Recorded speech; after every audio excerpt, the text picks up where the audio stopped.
Voilà, je vous fais un petit retour sur la médiumnité et les perceptions, parce que souvent, en fait, je m'agace avec les gens qui me disent, ah oui, mais c'était un médium. Et alors, tu vas lui donner tout ton pouvoir, il y a qui sait mieux pour ta vie que toi-même.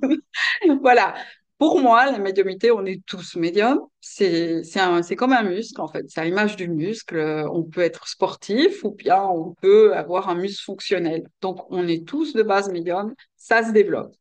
Et ce qui influence notre médiumnité, c'est notre biographie, c'est ce qu'on fait comme job, c'est nos filtres, c'est nos points de vue, c'est notre taux vibratoire, c'est la façon dont voilà, plus on a de filtres, de points de vue et plus on va avoir de conditionnement.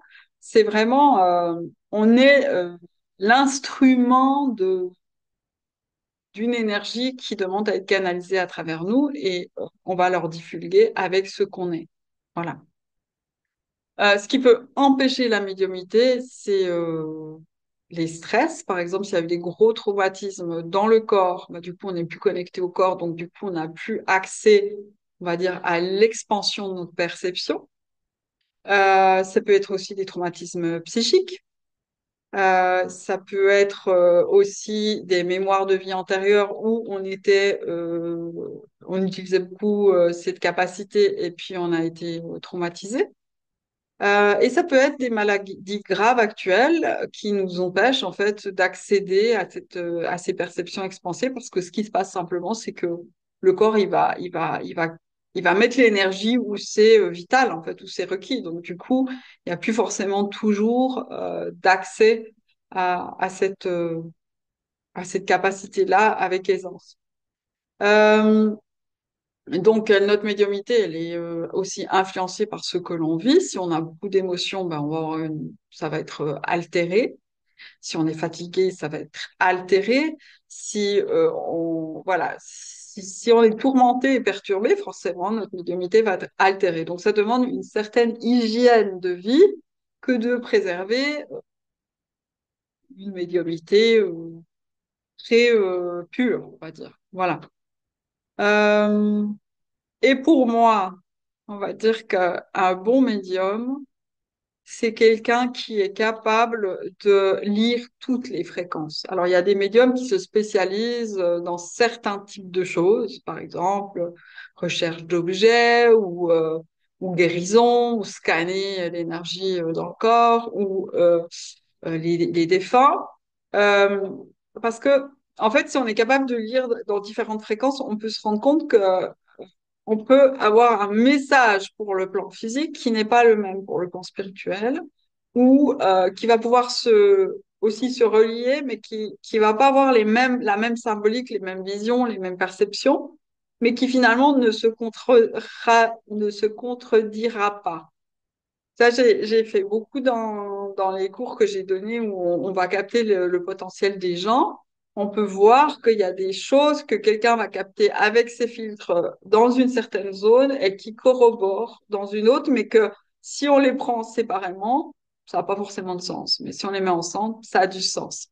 Voilà, donc pour moi, un bon médium va pouvoir lire un grand panel de fréquences avec le moins de filtres possible. Il va aussi jamais, euh, il va jamais imposer sa perception et son point de vue. Il va toujours proposer son aide en disant, bah, ce que je perçois, c'est ça. Mais il n'a pas plus de pouvoir que l'autre sur enfin, sur ce qu'il capte, en fait. Il va aussi toujours laisser le libre arbitre à la personne parce que il faut savoir, c'est que le futur, c'est quelque chose qui change sans arrêt en fonction de nos prises de conscience et de nos actes. Et si tout à coup, ou même au niveau collectif, il y a des prises de conscience, ben, on peut changer complètement le futur. Donc, c'est difficile de poser des dates et d'établir voilà, un, un oracle comme ça complètement définitif si en fait des choses peuvent être changées. Et je pense qu'un bon médium, il est là pour plutôt éveiller la conscience de la personne en lui posant des questions, plus de qu'est-ce qui pourrait changer pour créer le futur qu'il souhaite. ou pour relâcher quelque chose qui lui fait du tort. Voilà, ça c'est un peu mon point de vue sur la médiumnité. Donc on n'affirme rien, on propose, on respecte le libre arbitre. Et puis aussi, tout n'est pas bon à dire. Est-ce que l'autre personne va pouvoir recevoir ça, vraiment? Qu'est-ce que ça va générer dans sa vie?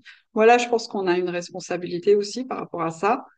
Euh, Est-ce que cette personne est réceptive à ça? Est-ce qu'il y a des fois où il y a une partie des choses qui nous restent cachées pour simplement qu'on fasse l'expérience, qu'on apprenne des choses, qu'on passe nos examens? Moi, je sais que je suis allée en Bretagne, j'avais beaucoup ouvert les annales akashiques avant pour avoir les informations si tout était OK.